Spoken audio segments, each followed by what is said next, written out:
Mhlawumbe uyayibuza la ukuthi ene ngabe kwenzakalani? Abantu abaningi kangaka abafunana ema-gate-ini, ngabe ama-foreigners yini noma mhlampe ngabe ise-border? No, ise-Eastern Cape la esikoleni ekuthiwa ise-Themba Lethu Primary School, la kuvele khona ividiyo yomfana omncane abanye bedla ophaya namajusi yena kushuthi unfortunately bengenayo umzali imali yokuthi amthengele uphaya. So leyo nto has sparked ama-mixed emotions nama-questions amaningi about impilo yey'ngane kuma-primary school. By the way, you are watching DOP at Durban Online Podcast with Fly Motion. Please don't forget to subscribe and smash that button ukwazi ukuthi ulike or share comment. First question nje, wena mfethu uma ucabanga, do you really think ukuthi uthisha was it necessary for her ukuthi aze nje afake iy'ngane ku-social media, ukuphosta nje iy'ngane ku-social media kukodwa nje kuyi-issue? Nangu lo bastard lo umaster lo wenze lento leyo, nali igama, nangu uthisha lo wenze lento lena and uwumXhosa.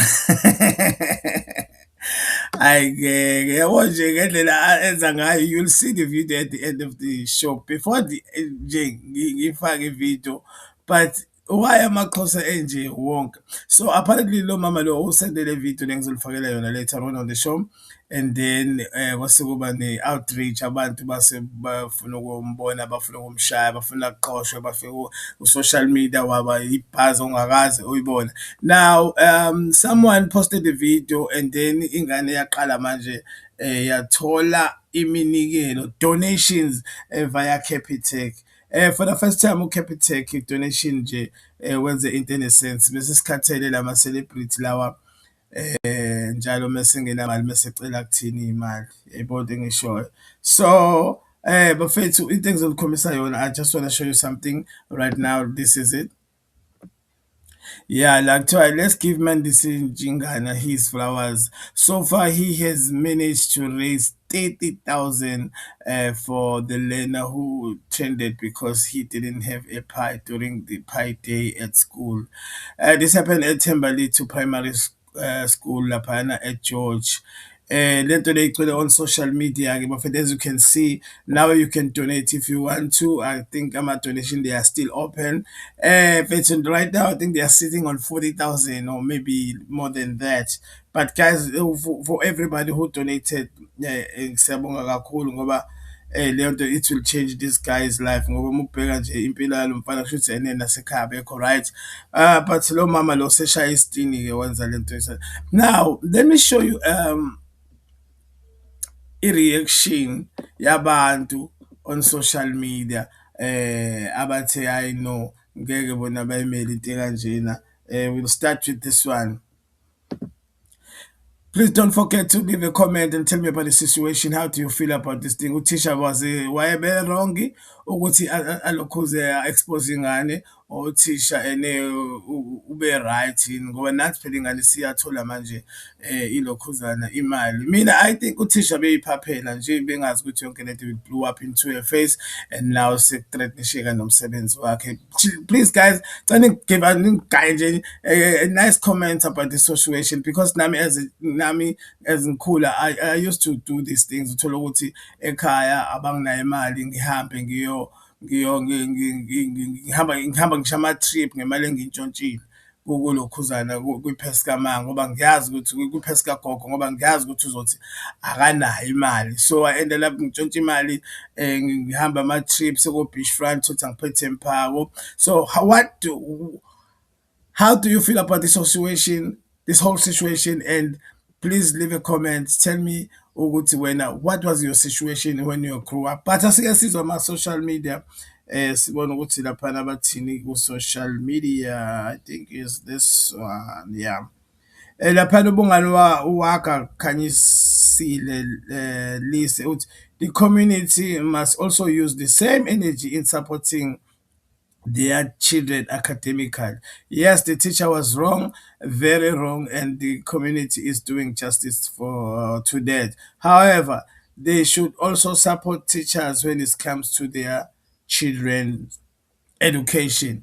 This is a nice comment. I think it's fair, it's balanced.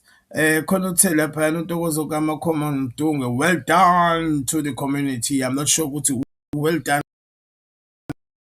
ukuthi khishwa uthisha or well done wena bese thi lapha Doreen Qwebo. This thing has been going, or this thing has been happening for years.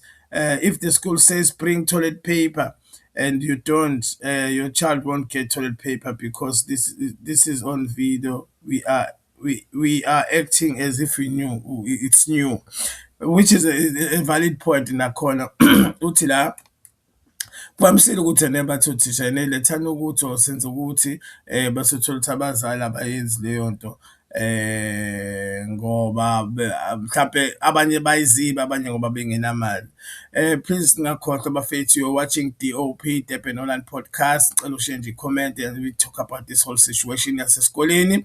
And wena, what was your experience usayingane esikoleni? I told you mina ngangivele nje ngiye kuma-trip ngingazange ngize ngicele ngisho imali, and then I'll end up ngidla ukudla kwabantu ngoba leyo nto yenza ukuthi uzutshontshe ngisho ama-lunch box abantu.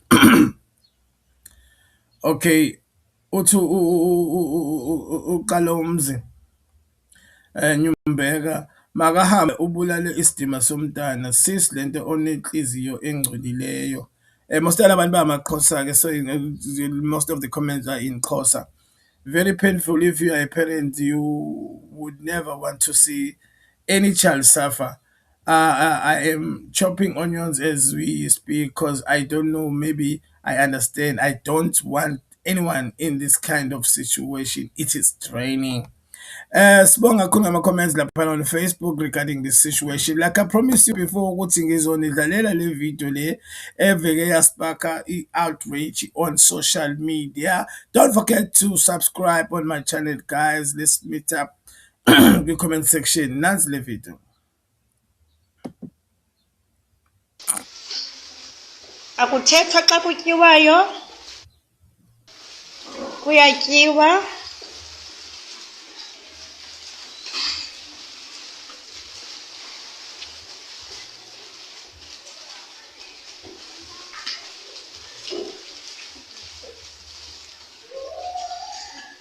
Naba ke bazali bayatya kodwa ngaphandle noxakana uke utye, vula ipayi yakho utye noxakana.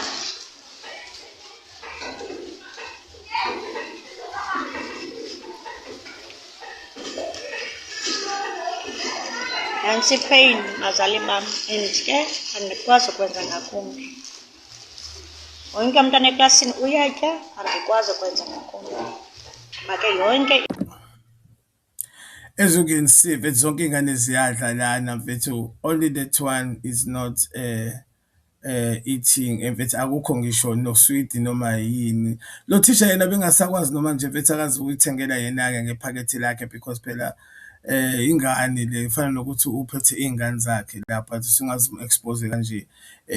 And bathi nje labanye abantwana ukuthi ba-expose kanje ku-social media, and also nje mfethu ithini into nje ukuthi uthole ukuthi wena as umzali uthole ingane yakho isi-expose kanje, noma ngabe kuthiwa mhlampe ubukhohliwe ukuyinika imali noma buwazi ukuthi unayo imali yokaphaya, mhlampe nje somehow bungakaholi.